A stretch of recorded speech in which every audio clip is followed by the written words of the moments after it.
switch spots here with Coach. I'll let him go with the statement. It looks like you guys started a queue. Jeremy Warner will be up first on questions.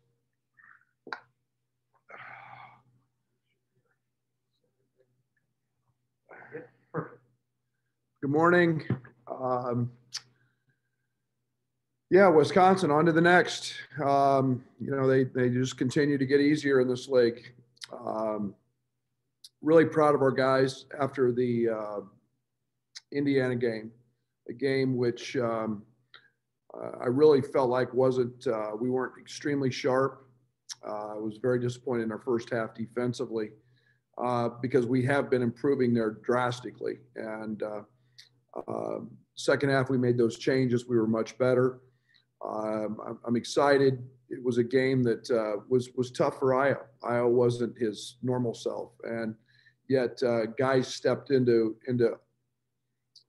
plays and made plays that were normally plays that he makes. And so I'm excited about that. And we found a way. We did it with our defense. We did it with some great hustle plays, some great rebound plays. And then we executed down the stretch. So Wisconsin, one of the oldest teams in the country, tremendous experience, tremendous knowledge. They know how to win. They obviously were a co-champion last year in this league. They're right there again.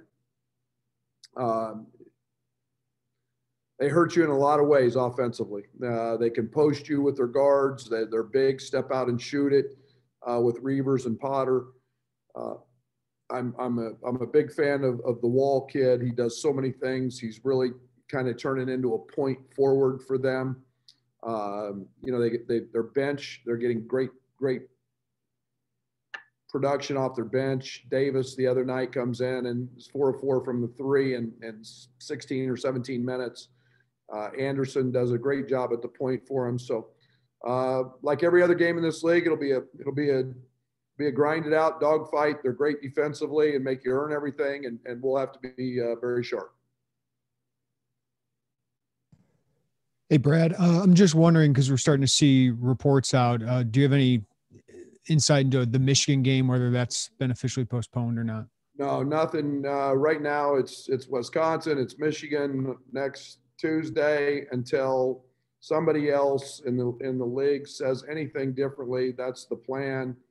We have heard, I'd tell you if we have heard nothing to the contrary. Just,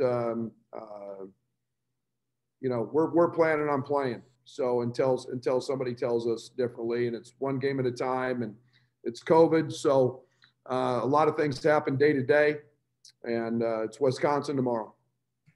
And I know this is bigger picture, but we're getting to the point where the Big Ten race is obviously becoming a little clearer. Obviously with COVID, we don't know, probably teams won't play the same amount of games. Have you heard from the Big Ten, or do you have any thoughts on how we should crown a champion given what these games will look like?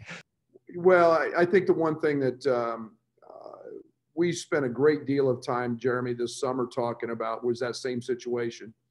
I don't know what that answer is yet. I think it's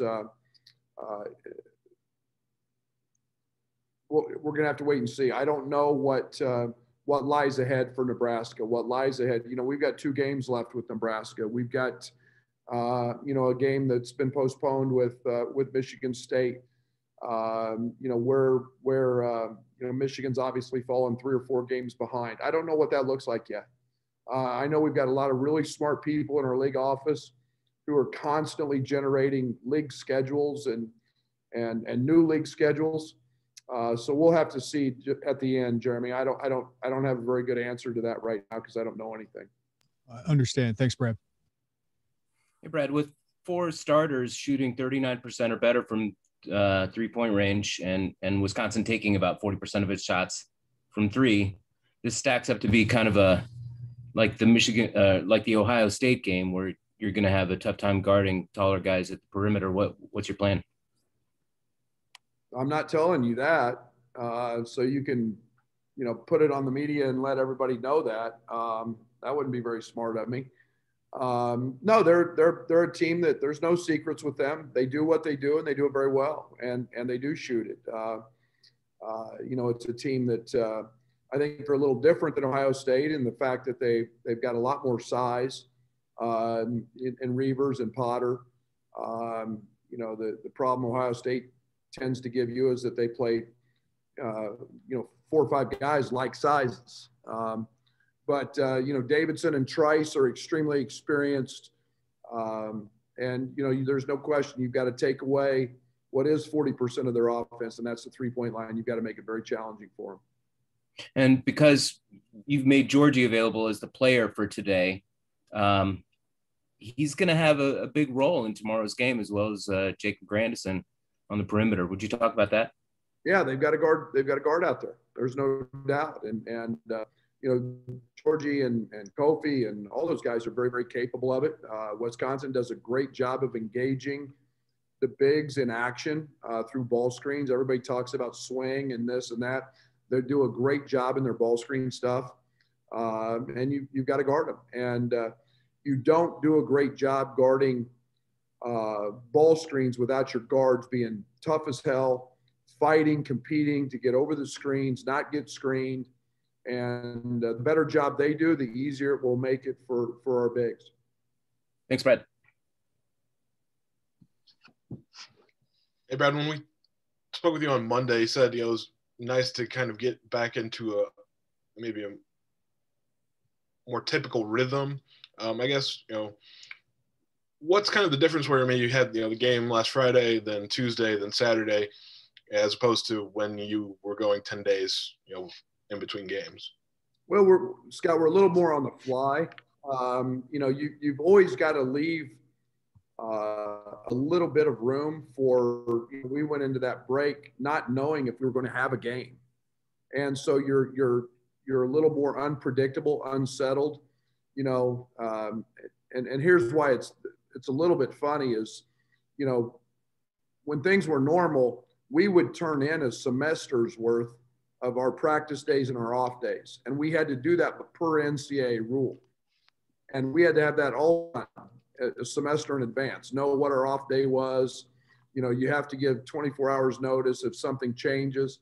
All that is just ripped up and out the window. So the unpredictability, the unknown, those are all things that we have to take into account for. When you get into a nice routine, what your schedule is, and you can plan accordingly and know how to rest guys, know how to take days off, know how to plan and prepare. So, there's the advantage of having some familiarity to what we do. So who likes maybe the set routine better, coaches or players? Both. And I think the players like to know that, hey, they're going to get a day off on Sunday, and they're going to get a day off after this game, and they mentally get into a nice, and that with coaches. And right now it's not that. I think you look at the week Penn State had, you look at the week Iowa has. You got 1-day preps. We're all probably going to experience something similar to that down the stretch here, and again, routine is comforting for all of us. Thank you. Hey, Coach, I wanted to ask you about Adam. Seemed to be in quite a bit of pain with his hand on the bench there late in Indiana. Any update on his status? Yeah, they said it was like if you took a hammer and hit your finger, like your fingernail, that would be what happened to him. He had his deal on the ground, and I guess a knee landed on his finger, and it's back to normal. It's fine. There was a little bit of swelling after the game, but he'll be good. With the way, I know you've been selective with using Georgie and Kofi together. You talked about Wisconsin with their size. What have you liked about what you've seen when Georgie and Kofi have played together? And is there any difference what that brings to the table versus last year? Well, we get better defensively. And that's one of the things I really like about it. I mean, Georgie gives us Georgie's an unbelievable off-ball defender. And he does a really good job of keeping the ball out of the post with his denials, his fronts, his three-quarters, because he's got great feet and he gets around people. So it gives us a different look. And then he's a guy that, again, is always in the right spot. Georgie's very seldom in the wrong position. So you put a 6'9", 6'10" guy out there in the right position, it covers space. I like that a lot. Then there are some challenges at the other end, but we're starting to figure those out pretty well as well. Thanks. Coach, after the Indiana game, I asked you about Georgie's energy. Is there any like pre-game routine or ritual or anything that you see that he does to kind of get his energy up? He's always seems to be in a good mood with us, but anything that you've seen that he does? If we all had Georgie's approach to life, this would be a pretty good world we'd be living in, because he always finds a way to be jovial and happy and excited and appreciative and every positive adjective you can think of. The other, very seldom do you see Georgie down, or Georgie not in good spirits. It's just his personality. So I don't think there's a preset routine. He finds a way to get excited, get the butterflies going, and that gets his emotions going.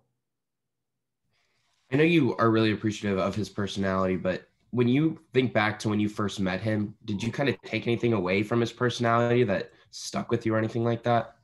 Well, I loved his energy on the court the first time I saw him play. That's what drew me to him. I mean, he was, like I said, we're in the building recruiting another kid. And, his energy, his talk, and when you pair that with the fact he was saying the right things, he just wasn't spewing a bunch of idle verbiage out there. He was actually saying the right things that meant something, that stuff's invaluable. That's one of those things those stars that everybody puts by their name, nobody takes those things into account.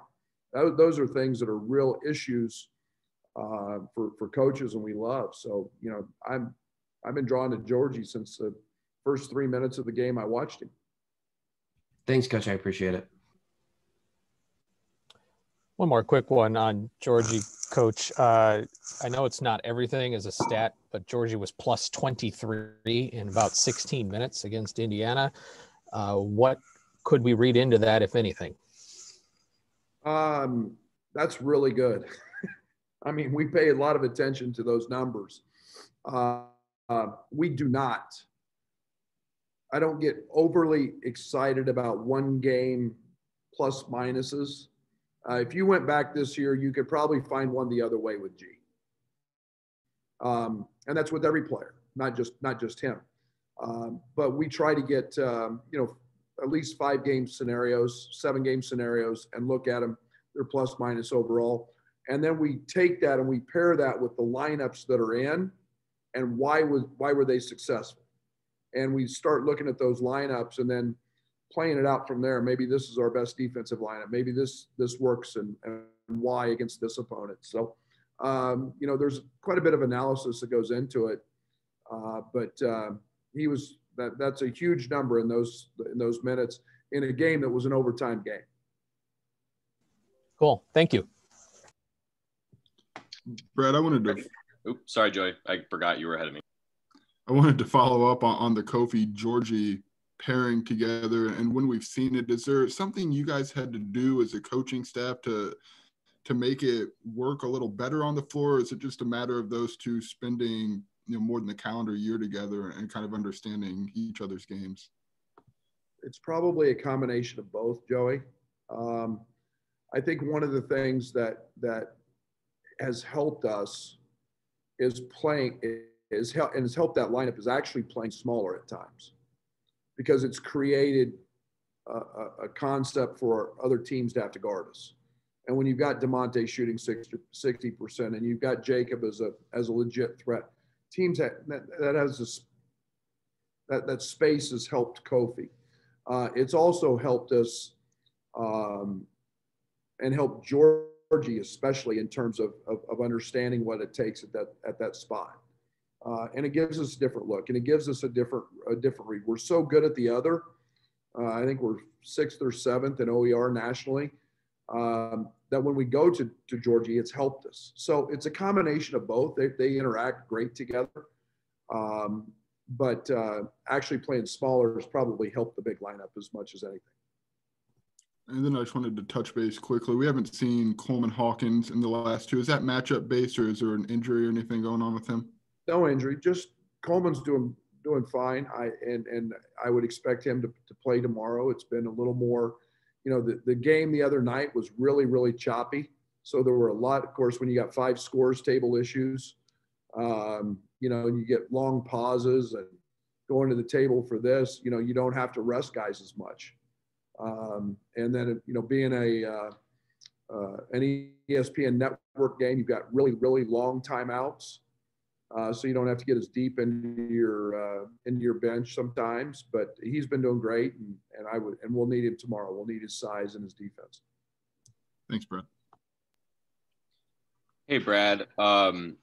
Obviously, going to Indiana, you guys knew it was probably going to be a slower paced game.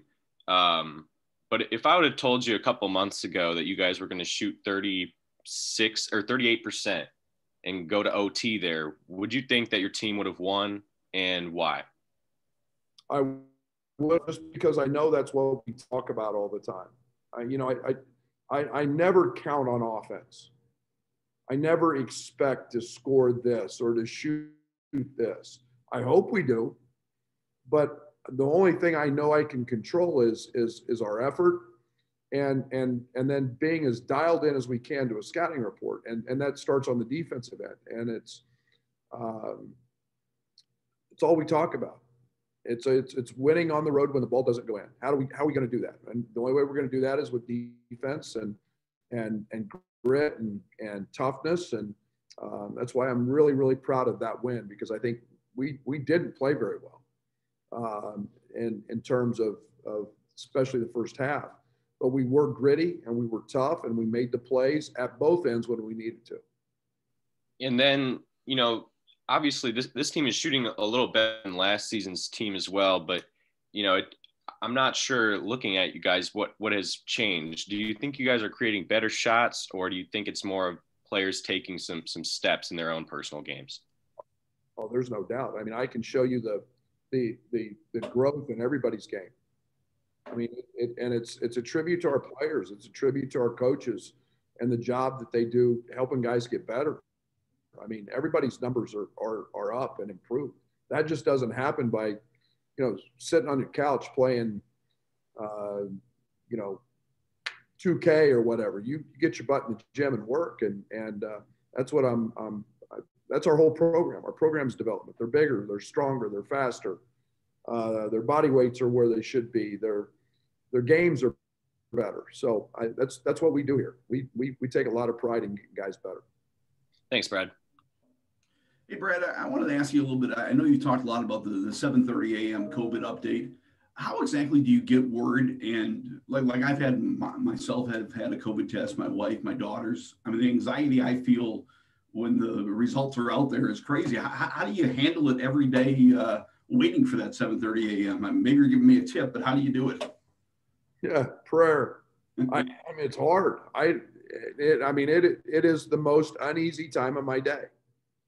And I keep, I every time my phone rings and I don't have the results, I'm literally praying it's not our trainer. It's not Paul Schmidt. Please do not be Paul. And it is, because you're not just responsible for yourself. There's 30 people in our tier 1 group, and any of those people could trigger it. And, it's Jim, when you've got coaches with young kids who go to school, or you've got wives who work and they come home, and it's all the other people that they connect with. And I keep stressing to them as much as our players, it's our circle. If they're not dealing in everyday testing, don't talk to them, and don't hang out with them. And, I've got a daughter in a sorority. I don't let her come home and she's got to be masked. If she does, she's got to be masked up, and I'm not around her. And it's just, so she stays away most of the time. So that's the challenge of basketball during COVID. What exactly happens at 7:30? Do you get a text? Do you get a? No, we do. We go in. We do a saliva test, which is our university PCR. And then we do the antigen, which is the nasal swab, which is the Big Ten test. Within 15 to 20 minutes, usually 15, we have a group of 8 nurses that are here, 7 or 8. They're handling them all. They're running the test. We get a little card back that has a green on it if you're good, and then we can leave. Then later in the day, usually around noon, 1 o'clock, we get the results from the PCR through an email and through the app that is the university app, the Safer Illinois app. So we get that. We all look at it. We fill out a survey every morning before we come in, what buildings we're going to be in, do we have symptoms? And that gets ran through the university medical people. So it's a everyday process. First thing I do every morning when I get up is fill out my app and my survey. Thank you. I think it's me. Yeah, I wanted to follow up with what Jeremy had asked you. And I know, when you guys had a cancellation before and a long gap, you were actively looking for games. I know it's up in the air about Michigan, but would you guys have like contingency or work on contingency plans for that? Or do you wait and just, hope for the Big Ten to arrange something if this scenario plays out? Yeah, it's really hard, Shannon, to do contingency because we could set something and then the Big Ten might flip it and say, okay, we're going to move a game here. And that impacts if we did a non-league game. I'm pretty much to the point now where I won't do a non-league game. We're too close to the end to risk anybody else's testing protocols other than our own. And so more than likely I would, and I should never say never, but more than likely I would not. And most people don't want to play, to be honest, at this time of year. But I can't risk our players, student athletes, players, coaches getting it right now if it would come from a non-league opponent that's not in our testing.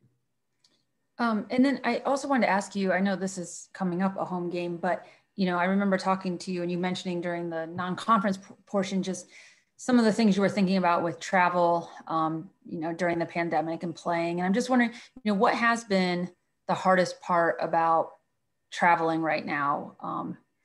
Maybe even with building team chemistry or just logistics of getting things done. Can you kind of take me through a little bit of the challenges or what you figured out through this? Yeah, I think the one thing everybody in our league, for the most part, is eliminated night before shoot-arounds. We've had to figure out, Saturday's a 1:30 test. So we have to take the Big Ten antigen test within 16 hours of tip. So, if it's, Rutgers, we had to get up at 5 in the morning or 5 for a 6 a.m. test because we had to drive to their testing facility. Those things are completely new and different, that part of it. But I think we've cut back on the amount of time. We've been very, very restrictive in hotels as to guys not leaving rooms other than our meeting room. No interaction with anybody else. We've talked a lot about that. That piece has been very different. But it's it's hard. Our director of operations, Joey Biggs, has done yeoman's work because everything does change and happen pretty quickly with all the delays, and it'll be a madhouse. But if we could leave the day of the game, there would be some of those days we would probably do that and may have to do that as we head into what I think will be a very busy end of the month. What about just that team? I mean, a lot of guys, they remember like the team meals and going on to a restaurant out on the road, and that builds some, camaraderie. What's lacking there with this? Yeah, a lot. And, we've spent a lot of time talking about, as we head into postseason and the Big Ten tournament, making sure we take gaming systems. There's nothing worse than sitting in a hotel room. I can't do it. I hate it.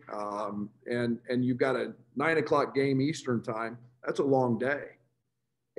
But taking gaming systems, putting them in our meeting room so guys can interact and hang out, or, taking workout equipment, because we don't go to workout rooms. Fletch would always work guys out that maybe weren't playing a lot.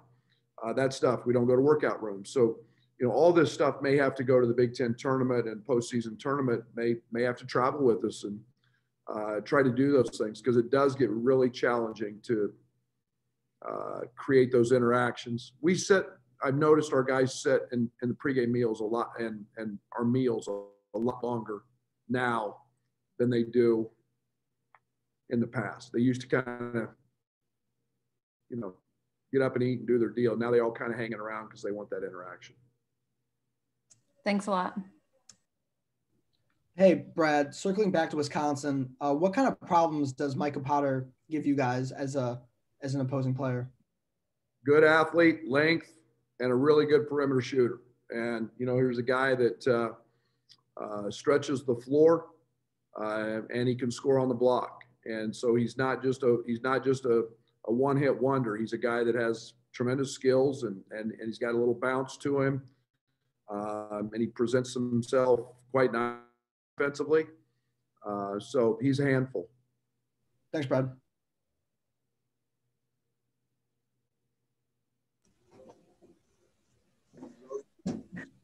Okay, that's it for Coach. I just had a quick one. Okay, all right, this has got to be the last one. He's got something at 11:30. Are you making sure your team is off on Sunday at about 5 o'clock or so? They may not be off, but I will be. No, we'll again, this is where we kind of get in the uneasiness of, I'll be watching the Chiefs, but we'll have something figured out one way or another. But it's kind of the uneasiness of not knowing now what our day off will be, depending on what transpires here in the next 3 or 4 days next couple days with possible games. Sure. Well, I got no horse in the race, so go Chiefs on your behalf. Absolutely. Thank you. Okay, Coach, leave that running. I'm going to bring Georgie in. He's ready.